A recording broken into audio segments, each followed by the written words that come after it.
অবশেষে আজকে পৌঁছে গেলাম পার্ক স্ট্রিটে রথের মেলা দেখতে।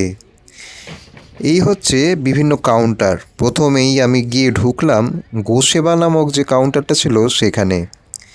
এখানে বেশ সুন্দর সুন্দর খুব সুন্দর কিছু গোমাতা রয়েছে, যাদের যারা মানুষকে দেখার জন্য আগ্রহী। শিং উঁচিয়ে তারা বাইরে দাঁড়িয়ে আছে, তারা মাথা বার করে দাঁড়িয়ে আছে সবাইকে দেখার জন্যে।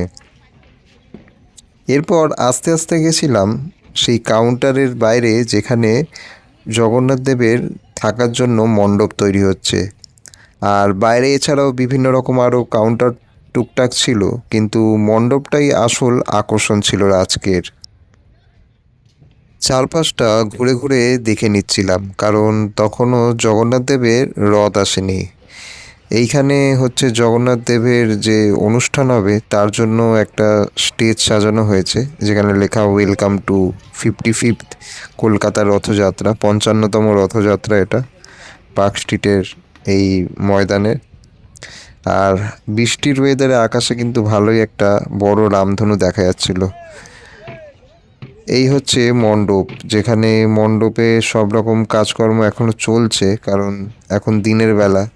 তাই এখনও রথ আসার আগে যা অনুষ্ঠান রেডি করতে হয় সেগুলো কিন্তু এখানে টুকটাক কাজ চলছিল। ঘুরে ঘুরে সময় কাটানোর পর প্রায় 1-2 ঘন্টা বাদেই এবার লাইটিংয়ের কাজ শুরু হয়ে গেল। রথের মেলায় যে লাইটিং হয়েছিল সেগুলো জ্বললো। আর এইখানে কিন্তু এই যে লাইনটা দেখা যাচ্ছে, এটা কিন্তু মারাত্মক বিশাল একটা খাবারের লাইন। ঠাকুরের যে প্রসাদ ভোগ হবে সেই খাবারের লাইন এটা ছিল। প্রায় 100 থেকে 200 জনের পর আমি লাইন দিয়েছিলাম। যখন লাইনটা দিয়েছিলাম তখনও কিন্তু ঠাকুরের প্রসাদ ভোগ দেওয়া শুরু হয়নি। আর যেহেতু ঠাকুর তখনও কাছাকাছি এসে পৌঁছায়নি, তাই তখনও কিন্তু প্রসাদ দেওয়া শুরু হয়নি। প্রায় 1 থেকে 2 ঘন্টা লেগেছিল আমার মেন প্রসাদ সংগ্রহ করতে। প্রসাদে ছিল খিচুড়ি, তরকারি আর সুজি। এবার আস্তে আস্তে যত যারা রথের সাথে আসছিল, রথের আগে আগে তারা এসে পৌঁছচ্ছিল। এই যে হাতে বিভিন্ন পতাকা নিয়ে তারা আস্তে আস্তে ঢুকছে মণ্ডপের দিকে। দেখতে ভালোও লাগছিল যে ঠাকুরের আগে আগে কত ঠাকুরের কর্মী যারা ঠাকুরের অনুষ্ঠানে এসছে। এখানে অনেক দূর দূর থেকেও মানুষ এসছিল, যেরকম উড়িষ্যা থেকে তো বেশিরভাগ মানুষ এসছে, কারণ আসল উৎসবটা উড়িষ্যারই।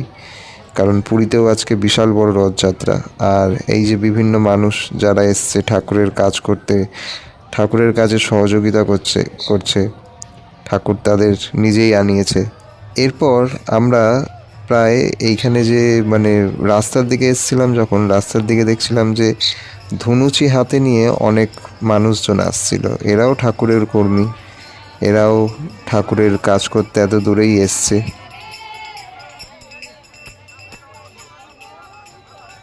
এরপর আরেকটু এগিয়ে রাস্তার দিকে গেলাম। রাস্তার দিকে ভিড় দেখতে পাচ্ছ, এখানেও কিন্তু সবাই রথের ওয়েট করছে। এখানে পুলিশ রয়েছে, আর্মি রয়েছে, এছাড়াও বিভিন্ন মানুষরা রয়েছে যারা কিন্তু রথ দেখার জন্য ওয়েট করছে। রথ দেখার থেকে বড় কথা, একবার রথের দড়িটা ধরে একটু হলেও ছোঁয়া বা রথের দড়িটা টানা। এরপর দেখলাম যখন রথ আসছে না, তখন আমি আস্তে আস্তে এগিয়ে গেলাম হাঁটতে হাঁটতে ময়দানের দিকে। এটা অনুষ্ঠানটা হচ্ছে পার্ক স্ট্রিট, কিন্তু এটা হচ্ছে ময়দানের দিকে। আমি হাঁটতে হাঁটতে এগিয়ে গেলাম। আর এখানে এই যে এই গাড়িটায় দাদারা গান করছে, হরে কৃষ্ণ হরে রাম, হরে রাম হরে কৃষ্ণর যে জপ চলছে, যে অনুষ্ঠান চলছে, সেই অনুষ্ঠানের কীর্তন চলছিল, নাচ গান চলছিল। পরিবেশটা একেবারে অন্যরকম ছিল। এই পরিবেশটা দেখার পর মনে হচ্ছিল যে হ্যাঁ, এখানেই দাঁড়িয়েই আর এখানেই এগুলো চলুক কমসে কম সারা জীবন, কারণ এটা হলেই একমাত্র কলকাতা শান্ত হবে। একবার উপভোগ করো এই কীর্তনটাকে।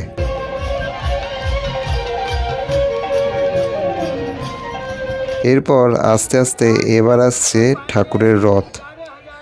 এটা প্রথমে বোধহয় ছিল এটা যে ইস্কনের যিনি মেন ফাউন্ডার গুরুদেব, ওনার রথ, মানে ওনাকে গুরুদেবকে আনা হচ্ছিল রথে করে।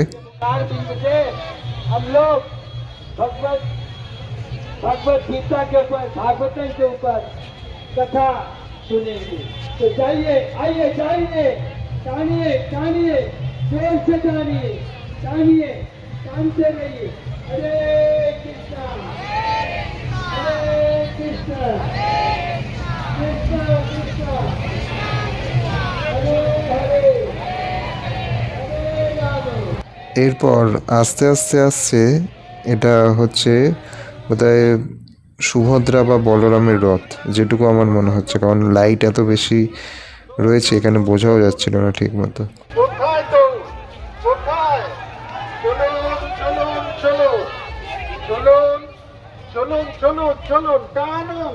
কোথায় দৌড়ি আপনারা খালি নামছে, দৌড়াচ্ছে না, দৌড়াতে হবে, দৌড়ে ধরে চলে যেতে হবে। এরপর আস্তে আস্তে এলো শ্রী জগন্নাথের রথ। এই হচ্ছে জগন্নাথ, মাঝে বলরামের রথও ছিল।